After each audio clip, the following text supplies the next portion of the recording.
Hello guys, welcome back to my YouTube channel. അപ്പോൾ ഇന്ന് നമ്മൾ സൺഡേ ആയിട്ട് പുറത്ത് വരെ വന്നിരിക്കുകയാണ് ഗൈസ്. ഒരുപാട് നാളായി ബീച്ചിലും അങ്ങനെ മക്കളുള്ളതുകൊണ്ട് ഒരാളല്ലല്ലോ 3 പേരാണല്ലോ, അപ്പോൾ എല്ലായിടും പോകുന്നത് നമുക്കൊരു ലിമിറ്റഡ് ആണ്. അപ്പോൾ ഇത് ഇന്നെന്തായാലും വൈകുന്നേരം നമ്മൾ ബീച്ചിലേക്കാണ് വന്നത്. അഴീക്ക ബീച്ചിലേക്കാണ് കേട്ടോ വന്നത്. കരുനാഗപ്പള്ളിയിൽ ഒട്ടുമിക്ക ആളുകൾ അവിടെ തന്നെയുണ്ട്. എന്ത് നല്ല രസമാണല്ലേ ഫാമിലിയൊക്കെ ആയിട്ട് വൈകുന്നേരം കുറച്ച് ക്വാളിറ്റി ടൈം സ്പെൻഡ് ചെയ്യാനായിട്ട് ഇങ്ങനെ ബീച്ചിൽ കാറ്റൊക്കെ കൊണ്ട് അങ്ങനെ ഇരിക്കുക, ഇടയ്ക്ക് ചില സ്നാക്സൊക്കെ വാങ്ങിച്ച് കഴിക്കുക. അടിപൊളിയൊരു എക്സ്പീരിയൻസ് ആണ് കേട്ടോ. അപ്പോൾ അതിലേക്ക് ഞങ്ങളും വന്നിരിക്കുകയാണ്. ഇന്നും ഞങ്ങൾ അഖിലണ്ണനും സംഗീതയും പിന്നെ പിള്ളേർ സെറ്റും അനിതയമ്മയും കൂടെ ആണ് വന്നത്.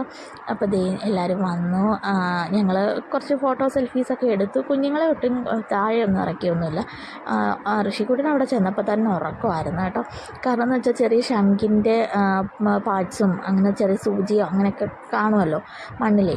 അപ്പോൾ അതുകൊണ്ട് ഞങ്ങൾ കുഞ്ഞുങ്ങളെ ഒന്നും താഴോട്ട് വിട്ടില്ല, ജസ്റ്റ് അവരെ കൈ തന്നെ ആയിരുന്നു. പിന്നെ നമ്മൾ വെള്ളത്തിലൊക്കെ ഒന്ന് ഇറങ്ങി ധ്യാനദേമയും കുഞ്ഞും കൂടെ ഇരുന്ന് ഉറങ്ങുവാണ് കേട്ടോ. അമ്മ ഉറങ്ങുമല്ല, ഋഷിക്കുട്ടൻ ഉറങ്ങുവാണ്. അമ്മ ഇങ്ങനെ കടലൊക്കെ കണ്ടിട്ട് ഇങ്ങനെ ഇരിക്കുകയാണ്. പിന്നെ നമ്മൾ ഫുഡ് കഴിക്കാനായിട്ട് പോയി.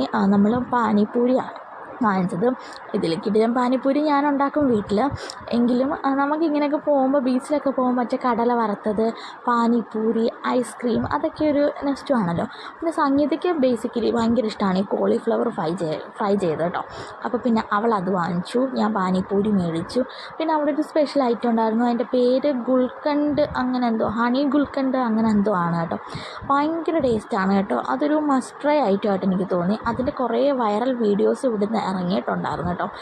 ചീസും പിന്നെ വേറെ എന്തൊക്കെയോ ഐറ്റംസ് നല്ല ടേസ്റ്റായിരുന്നു. ഒരു വെണ്ണയൊക്കെ കഴിക്കുന്ന ഒരു ടേസ്റ്റ് ഉണ്ടായിരുന്നു കേട്ടോ. വാനില ഐസ്ക്രീമും പഴവും ഒക്കെ ആയിട്ട് അടിപൊളി എന്ന് വെച്ചാൽ ഒരുപാട് ഓവർ സ്വീറ്റും ഇല്ല, ഒരു ഡീസൻറ്റ് സ്നാക്കായിരുന്നു. അപ്പോൾ ഇതൊക്കെ ഞങ്ങൾ കഴിച്ചു. പാനിപ്പൂരിയും അത്യാവശ്യം സൂപ്പറായിരുന്നു, നല്ലൊരു ഫ്ലേവറൊക്കെ ആയിരുന്നു. എങ്കിലും ഞാൻ ഉണ്ടാക്കുന്ന പാനിപ്പൂരിയാണ് കുറച്ചും കൂടി എനിക്കിഷ്ടം. അതാണ് കുറച്ചും കൂടി ടേസ്റ്റ്, കാരണം അതിൻ്റെ വാട്ടർ ഭയങ്കര ടേസ്റ്റാണ് കേട്ടോ. പിന്നെ തിരിച്ച് വീട്ടിലെത്തിയപ്പോൾ അൽഫാം വാങ്ങിച്ചിട്ടുണ്ടായിരുന്നു. അൽഫാമൊക്കെ കൂട്ടി കഴിച്ചു. മയണീസ് ഞാനിപ്പോൾ അധികം അങ്ങനെ ഉപയോഗിക്കുന്നില്ല.